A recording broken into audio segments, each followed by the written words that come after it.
We are going to begin today our chapter number 4, Measurement of Matter. We already know about the Dalton's atomic theory. Dalton told and our Maharishi Kanad also told that the all the substances are made up of the tiny particles. And then we came up with the various theories. We studied about the Dalton atomic theory, then the Rutherford's gold foil experiment, etc. Now, presently, we are knowing that the atom is made up of the nucleus and extranuclear part, that is electron, right? So nucleus contains proton and neutron, whereas electrons are revolving around it. And how is the compound formed? Compound are formed by the chemical combination of the elements, right?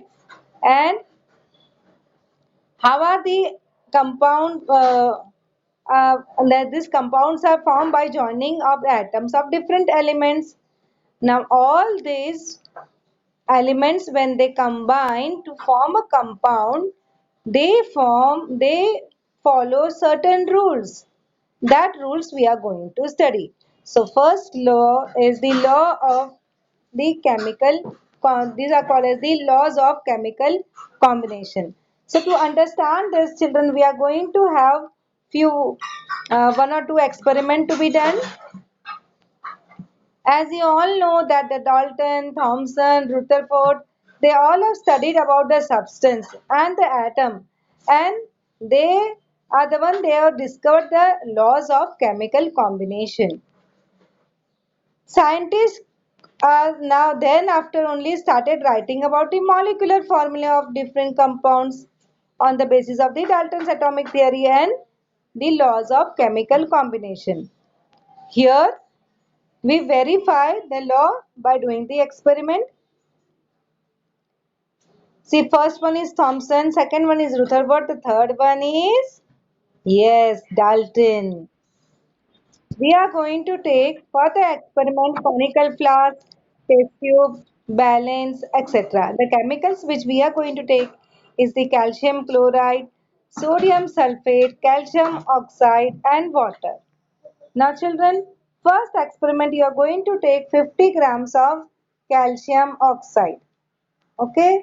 Yes, you need to have a balance here to measure the weight. Okay, whatever mass are there that you need to measure. That is the important part here. So you are going to take exactly 56 grams of calcium oxide. How much? 56 grams. Now why 56 grams? That we'll know during this chapter only. But presently you take this much. And in that you add up 18 grams of water. Now you are going to observe what happens is. You are going to measure the mass of the substance so formed. And you have to just compare the things. What you have taken and what is the product. So you will observe that 56 grams of calcium oxide when reacts with the 18 grams of water, it gives you 74 grams, okay, of calcium hydroxide. Right? Now the next activity, you are going to take the solution of calcium chloride in a conical flask and the sodium sulfate in the test tube. Which solution you are going to take? Calcium chloride, CaCl2. And in the test tube, you are going to take sodium sulfate, right? So Na2SO4 you are going to take in that. Now how you are going to do it? See, this is the way you are going to keep it. With the help of thread, you are going to attach the thread and you are going to insert the test tube with the help of thread to this conical flask. Okay, so you are tied the thread and inserted the test tube in the conical flask. Now you have to seal this conical flask. What you are having here? Calcium chloride. What is there in the test tube? Sodium sulfate. And now you are going to seal this conical flask with an airtight rubber cork. Okay, after Sealing it, you are going to weigh it in the using the balance. So let us see how much is the weight, your mass. The mass is 300.23 grams, right? As you see here, okay, it is 300.23 grams. Fine. Now this we have sealed it with the rubber cup. What you're going to tilt it upside down this conical flask like this. So what will happen? The solution, the sodium sulfate solution which was there in the test tube will get mixed with it, right? So when it mixes, you will see that the transparent calcium chloride will get turned into some other substance which is whitish in color. So you'll understand that the chemical reaction has taken place, right? After this is done, you are again going to weigh it on a balance. And what do you observe? What is the mass of the new substance so formed? It is also showing 300.23. Previous also it was 300.23. Now also we are seeing this 300.23. Right? So doesn't this strike to something to us? And that is nothing but the law of conservation of matter. So what you are observing, the mass of the original matter and the mass of the matter which is newly formed. After the chemical change, both are giving the equal masses. Now, the French scientist Anthony Lavoisier was the first one to observe this. And through his research, he concluded there is no rise or drop in the weight of the matter during the chemical reaction.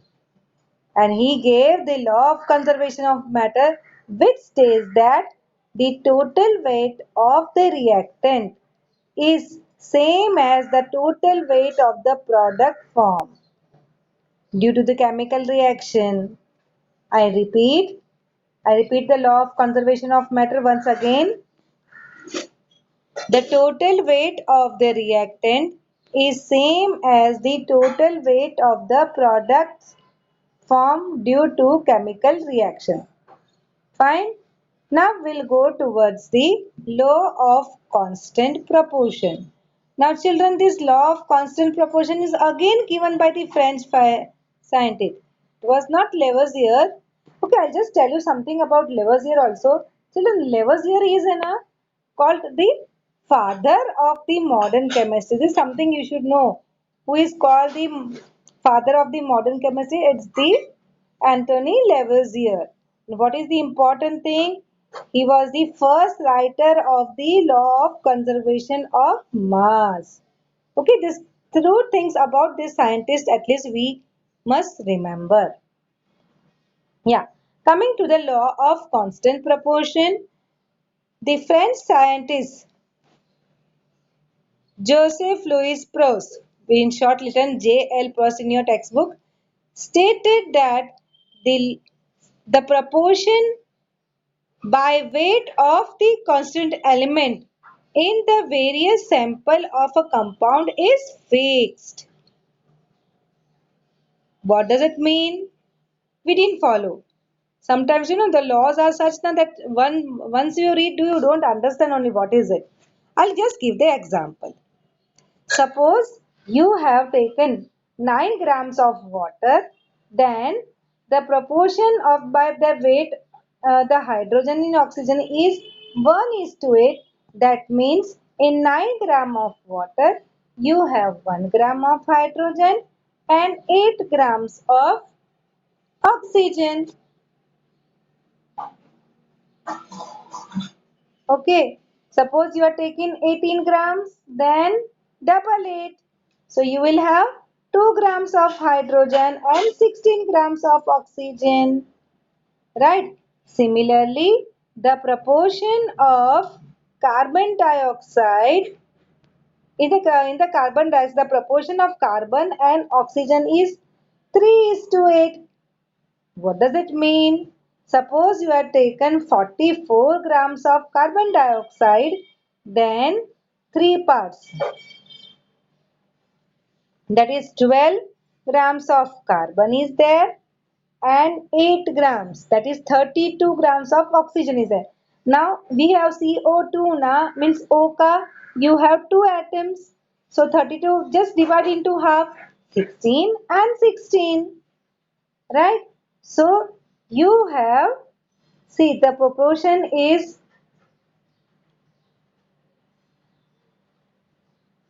3 is to 8, right? 3 is to 8. So when you divide it 44 into 11 parts, 8 plus 3 is 11 na? So 44 divided by 11. 11 fours are, means what? One part is equal to 4. So if I have a 3 part, 4 threes are 12. So I am having 12 grams of carbon. Similarly, 8 parts of oxygen means 8 into 4. 8 into 4 is 32.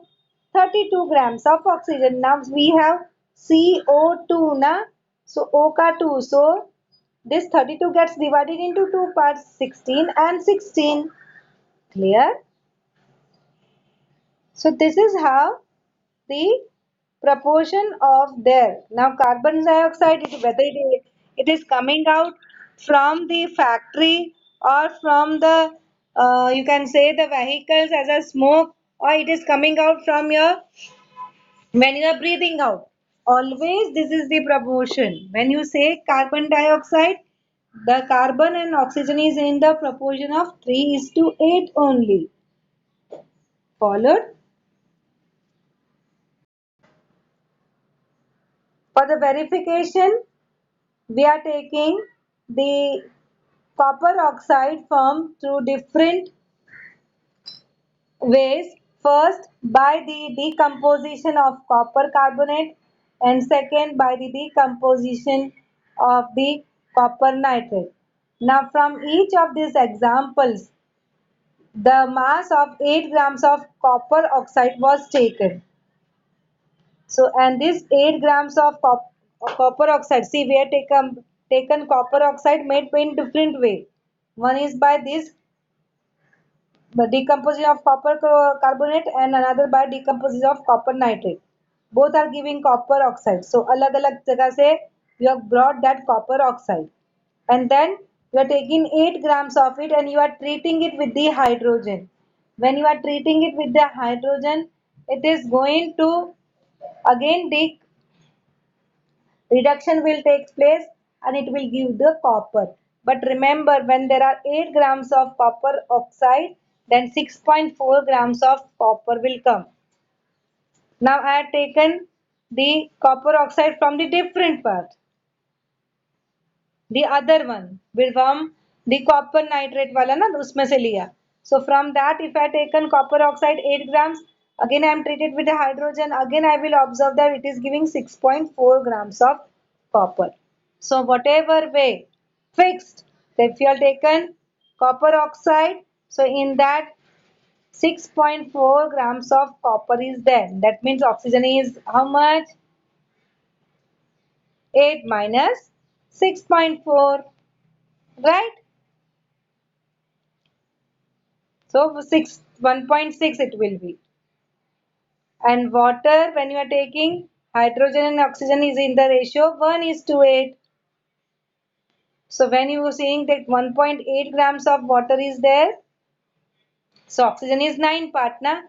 So 8 multiplied by 1.8 upon 9, 9,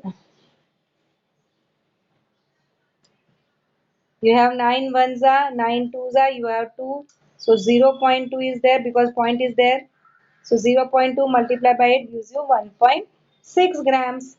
So in 1.8 grams, 1.6 grams is of oxygen and hydrogen will be 0.2 grams. Okay. So remember in the in the copper oxide, what we observed that it is giving only 6.4 grams of copper. That means 1.6 6 grams of water is separated, and you can see here it was also giving 1.6. Can you see this? Yes. So it is all matching. So what is the ratio of copper and oxygen? They are coming 16 fours are 64 na. So 1.6 fours are 6.4. So they are in the ratio 4:1. So copper oxide, you can see the atomic mass of copper is 63.5 and atomic mass of oxygen is 16. When you will just take the ratio of it, it comes out to be 1:3.968. Okay, so 3.968 can we round up to 4? So in the ratio 4:1.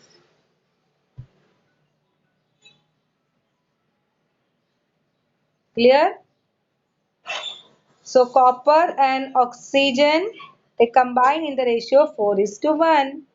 So I told you now that you have to see about the atomic mass, how much it is heavier than the other. So you have